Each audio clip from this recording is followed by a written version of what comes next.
해가 바뀌면서 정치권은 이제 4월에 있을 총선 준비에 박차를 가하고 있습니다. 탈당, 또 불출마 선언도 잇따르고 있는 가운데 안철수 전 의원의 정계 복귀와 보수 재편, 또 패스트트랙 충돌 사건 기소건이 어떤 파장을 미칠 것인가도 관심이 쏠리고 있습니다.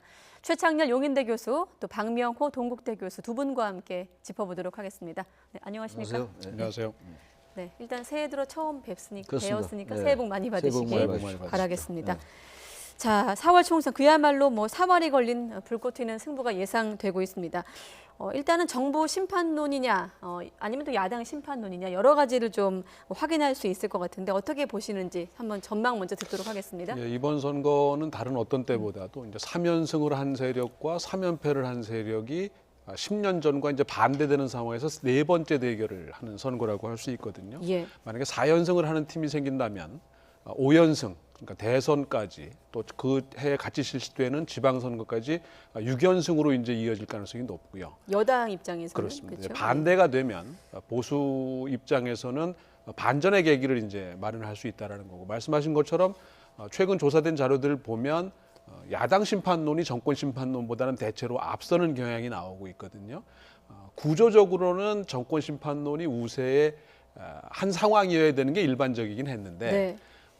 지금 오늘 시점에서 봐서는 야권 심판론이 오히려 그 우세한 상황이고 이건 무엇보다도 보수의 그 분열과 대안 부재의 원인이 있지 않나 생각이 되고 특히 이번 선거는 이런 의미에서 보면 보수 재편의 선거라고 하는 또 다른 의미를 갖지 않나 생각이 되고요.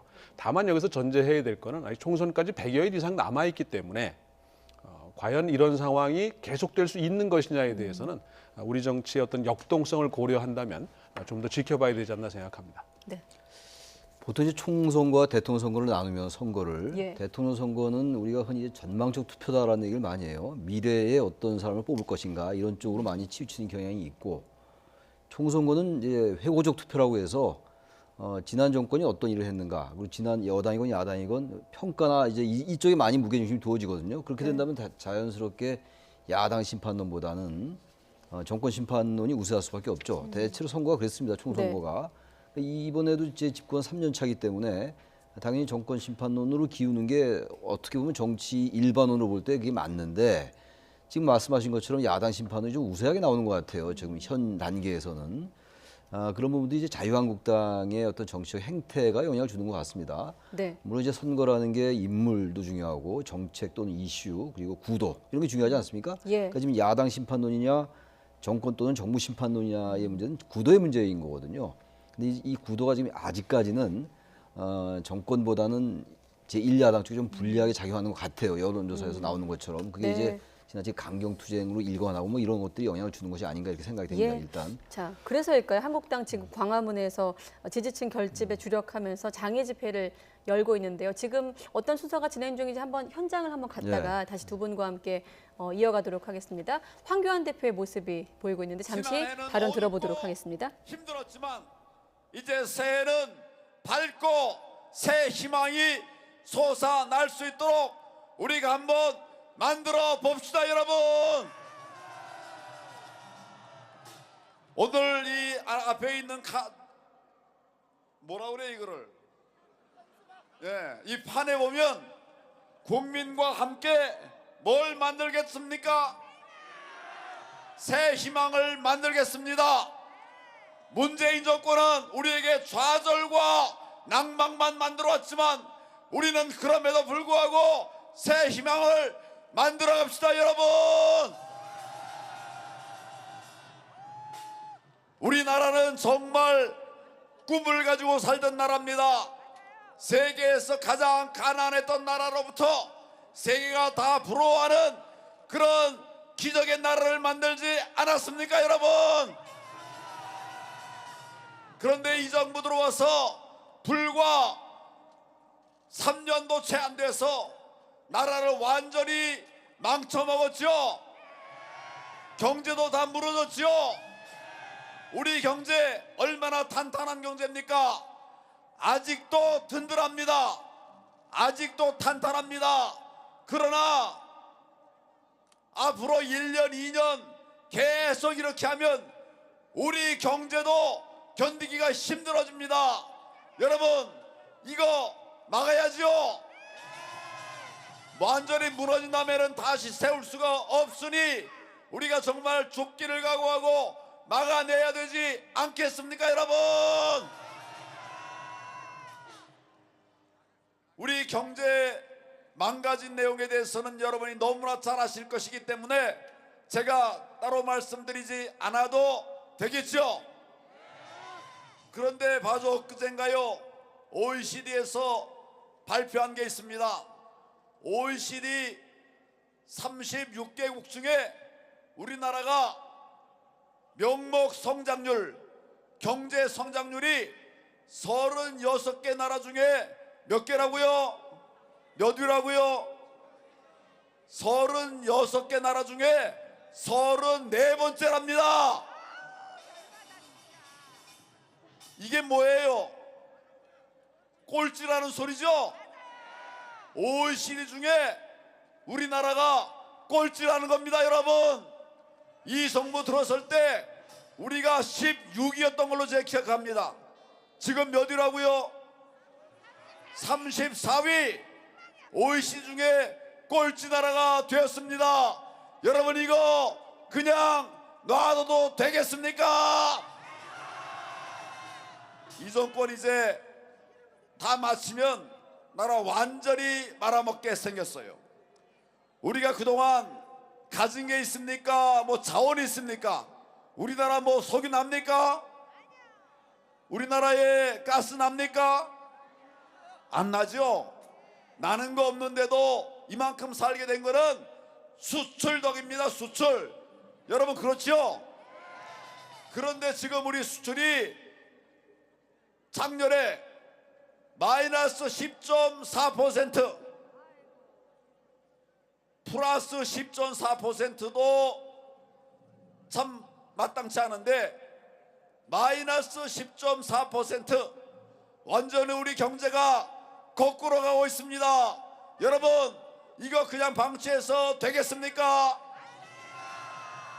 여러분 지금 1월 며칠입니까? 1월 3일이죠? 지금 제일 추울 때 아닙니까? 엄동설환이죠? 이 추운데 여러분 여기 왜 나오셨어요? 화나서 나오셨죠? 분노해서 나오셨죠? 이렇게 하다 우리나라 다 망한 게 생겨서 그 걱정되셔서 오셨죠? 어젯밤 잠 못 주무셨죠? 예, 저도 잘 못 잤습니다. 4시간도 못 잤어요. 여러분도 같은 심정 아닙니까? 네, 다음 달이면 대표 취임 1년을 맞는 황교안 대표 모습. 마침 광화문 집회, 장외 집회에서 황 대표 모습이 나왔기 때문에 한국당 얘기부터 좀 하고 나서 다시 또 여당 불출마 선언을 짚도록 하겠습니다. 어떻습니까? 지금 불출마 선언이 잇따르면서 또 황교안 대표 리더십도 좀 도마 위에 오른 상황인데 지금까지 9명이 불출마를 선언했거든요. 또 이유를 들어보면 뭐 황 대표 체제에 대한 좀 상반된 이유도 엿보이고요. 어떻게 좀 평가하십니까? 별다른 가봉을 주지 못하는 게 사실 아닌가 싶습니다. 이제 뭐 통계를 낸 걸 보니까 PK 의원 쪽에 좀 몰려 있고 오히려 이 그 교체, 희생, 그다음에 이제 기득권 포기에 감동을 줘야 할 TK 대구경북 의원들의 불출마 선언이 상대적으로 좀 적은 거 아니냐는 불만이 있는 것 같고 네. 이 관련해서는 아무래도 이제 황교안 대표가 이제 어떤 그 한계와 또는 마지막 시험대에 오르는 순간이 아닌가 하는 생각이 듭니다. 지금 장외 집회를 하고는 있지만 이 장외 집회의 어떤 피로감도 있고 또 좀 새로 이 새해가 되면서 던진 메시지들이 어떤 보수 통합이라든가 또는 공천이라든가 또 보수 혁신에 대한 것들이 계속 지지부진한 상태에 있었기 때문에 이제는 2월 초 이후로 넘어가게 되면은 이제 상황을 돌이키기 어려울 것이기 때문에 아마 지금부터 시작해서 2월 초 정도까지 어느 정도의 이제 그 마지막 시험대에 이제 황교안 대표가 올라선 게 아닌가 생각이 됩니다. 그러니까 한국당 입장에서는 2월 초까지가 좀 시간이 중요하다고 보시는 거고 조금 더 구체적으로 여상규 의원 같은 경우는 한국당 무기력에 분노한다면서 이제 황교안 대표 체제에서 기득권을 내려놔야 한다라는 말을 했고 한성교 의원은 황교안 대표 체제에 힘을 더 실어주기 위해서 결심을 했다. 물론 뭐 박근혜 전 대통령한테 울먹이면서 죄송하다는 얘기도 했습니다만은 어떻게 평가하십니까? 글쎄요, 지금 황교안 대표의 리더십이 이제 내년이면 아니 다음 달이면 1년 아닙니까? 근데 아까 제가 잠깐 언급했습니다만 지난해 4월부터 패스트트랙 정국이 있었잖아요. 그리고 계속 강경투쟁이었어요. 뭐 다 아시겠습니다만 릴레이 삭발도 있었고, 그다음에 황교안 대표 스스로가 단식 투쟁도 했고 말이죠. 네. 그 장외 집회를 너무 강경한 투쟁으로 갔던 것 같아요. 특히 조국 사태를 거치면서 더욱더 이제 진영 정치로 갈라지면서 그럴 수밖에 없는 측면도 있긴 있었습니다. 근데 어쨌든 간에 황 대표가 지금 이제 임기 시작한 1년 됐는데 별로 이렇게 혁신이라든지 통합이라든지 새로운 비전 제시나 이런 것들은 잘 생각이 안 나는 게 솔직한 심정입니다. 제 생각에. 대체로 야당으로서 이제 집권당을 견제하는 건 뭐 당연한 건데 네. 집권당에 대한 견제나 비판이라기보다는 너무 수구적이고 극우적인 그러한 용어들이 너무 많이 동원된 것은 아닌지 바로 그러한 점이 오히려 지금 와서 모르겠습니다. 핵심 지지층의 결집에는 어느 정도 성공했을지 모르겠어요. 지난 조국 전 장관 사태 때. 네. 그러나 지금 여상규 의원이 지금 상당한 비판했습니다.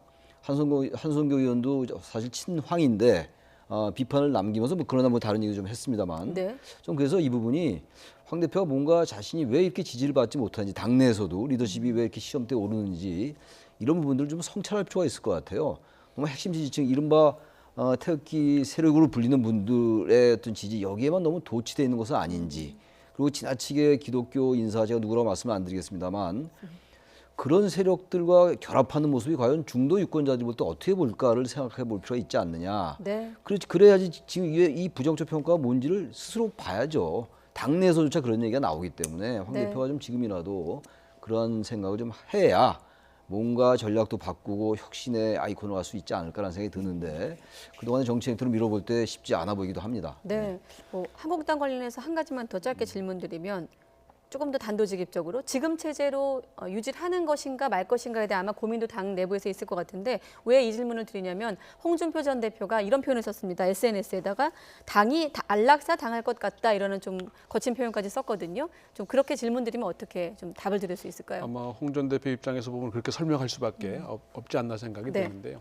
기로에 서 있지 않나 생각이 됩니다. 이제 TK 자민련으로 극우에 기댄 어떤 축소된 자유한국당으로 남을 것인지 아니면 보수 통합의 어떤 그 터전을 또는 기회를 제공할 수 있는 계기가 될 수 있을지 이제 기로에 서 있지 않나 생각이 되고요.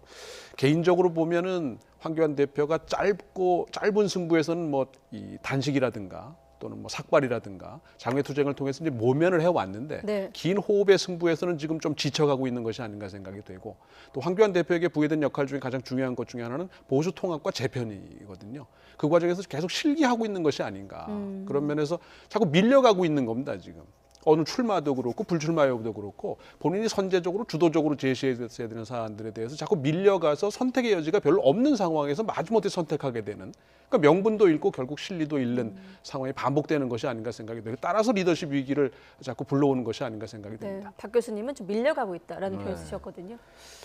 전략도 상당히 좀 부재한 것 같아요. 지난 패스트트랙 정국도 그렇습니다만 선거법과 이제 공수처 고위공직자범죄수사처법이 통과되는 과정 속에서도 네.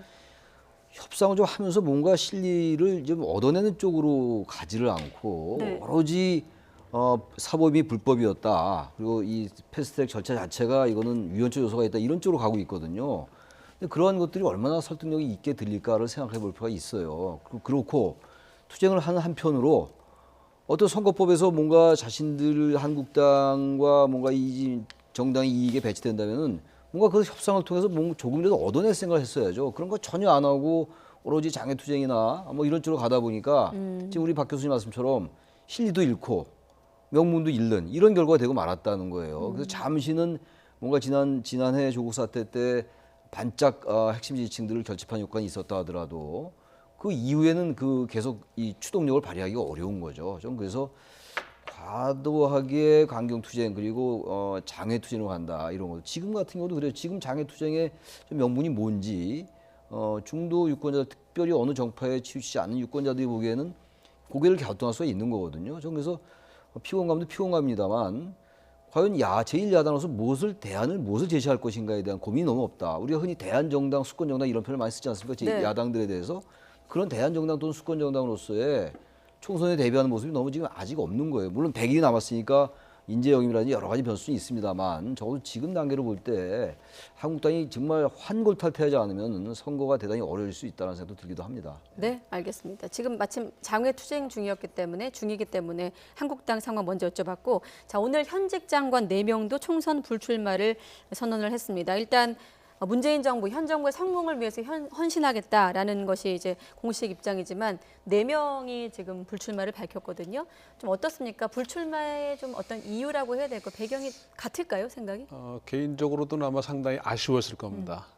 국회의원 출마해서 당선되는 게 정치적으로 개인적으로는 더 좋은 선택이었을 텐데 장관 이후에 이 행로가 좀 더 불확실해진 상황이 됐고 결국 시험대 위에 오는 건 마찬가지죠. 어찌됐든 중진급 의원들이고 또 수도권의 다선 의원들이고 여성 의원들이거든요. 네. 앞으로 정책 성장 가능성을 이제 볼 수 있다라고 하는 측면인데 여성 장관 비율을 일정 부분 지켜야 된다는 대통령의 아마 의지가 반영된 것이 아닌가 생각이 되고 또 그다음에 청문회라고 하는 거를 총선을 앞두고 실시했다가 전혀 의도하지 않은 그 의회의 돌발 변수로 총선 자체를 망칠 수 있다는 부담감 등이 그건 작용 후임 것이 아닌가 장관에 생각이 대한 됐고요. 만약에 이제 총선에 나섰을 그렇죠. 경우, 예, 자리를 교체하게 되면 청문회를 실시해야 되는 부담감이 있지 않나 생각이 되고 또 이게 이제 선거제도가 일부 변경이 됐습니다만은 어찌되었든 어느 정당도 과반을 차지하기 어려운 상황이 앞으로 전제된다고 한다면 지금 우리가 4+1이라든가 이런 등등에서 봐왔던 것처럼 그 연합 정치가 어쨌든 의회에서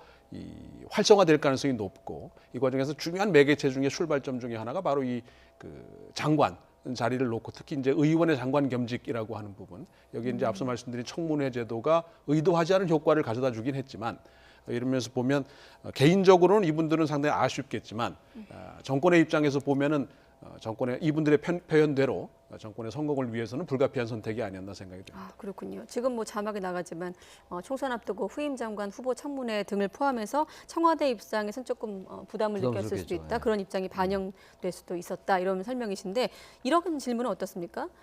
사실 우리 정치권에서 이렇게 의원 출신 장관들이 선거 앞두고 장관직 그만두는 경우가 그렇게 이상한 일은 아니었거든요. 그렇죠, 그렇죠. 그런 측면에서 본다면 이를테면 이제 총선 출마형 경력 쌓기 이런 측면에서 본다면 어떻게 좀 평가하십니까? 글쎄요, 지금 현재 우리나라 헌법도 그렇고 국회법에 따라서 의원과 국무위원을 겸임할 수가 있는 거니까 네. 국회의원과 뭐 전혀 문제는 없는 거죠. 단지 이제 지금 말씀드린 총선에 출마하기 위한 경력 쌓기형이다. 또는 총선 말고 대선으로 가기 위한 대권으로 가기 위한 경력 쌓기라는 것도 있었어요. 과거에 정동영 의원 같은 경우도 그랬고 통일부 네. 장관 김근태 의원도 그랬었고요. 복지부 장관 했었잖아요. 다 지나간 얘기입니다만.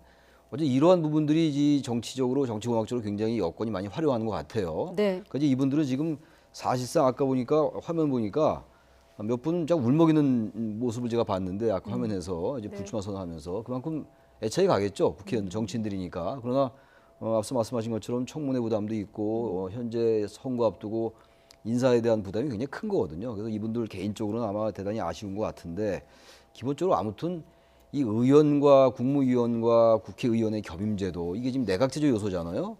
그러니까 이 제도가 잘 활용된다면은 우리 박 교수님 말씀처럼 중요한 하나의 연합 정치의 모습을 띌 수가 있는데 네. 그렇지 않고 국회가 행정부를 견제해야 함에도 불구하고 국회의원들이 자꾸 장관으로 차출되고 다시 또 국회의원 출마한다면 이거는 사실 우리 현재 대통령제가 취하고 있는 삼권분립과는 사실 썩 어울리는 건 아니거든요. 예. 그런 여러 가지 생각하게 됩니다. 어쨌든 그래서 지금 현재 선거 앞두고 이분들이 당연히 이제 장관이 머물 수밖에 없는 상황이다. 근데 지금 청와대 출신들도 굉장히 이 선거에 출마하는 그런 움직임이 많은 것 같아요.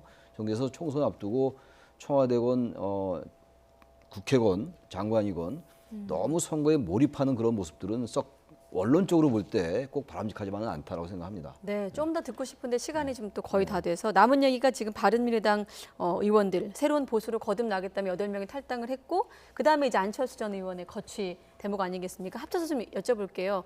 뭐 보수 빅텐트 이런 측면에서 본다면 어떻게 좀 전망하시는지. 일단은 각자 도생, 일단은 관망하면서 각자의 영역을 확대하는 쪽으로 가지 않을까 생각이 됩니다. 안철수 전 의원의 경우에는 그 이제 기회 포착은 제대로 한 것 같아요. 그러니까 지금 중도 진보 또는 개혁으로부터 보수 쪽까지 지금 구심점이 부재돼 있고 대안이 없는 빈 공간이 됐기 때문에 네. 나름대로 역할을 찾을 수 있지 않나 생각이 드는데 문제는 그 새 정치의 내용을 얼마나 더 구체화할 수 있겠느냐라고 하는 부분.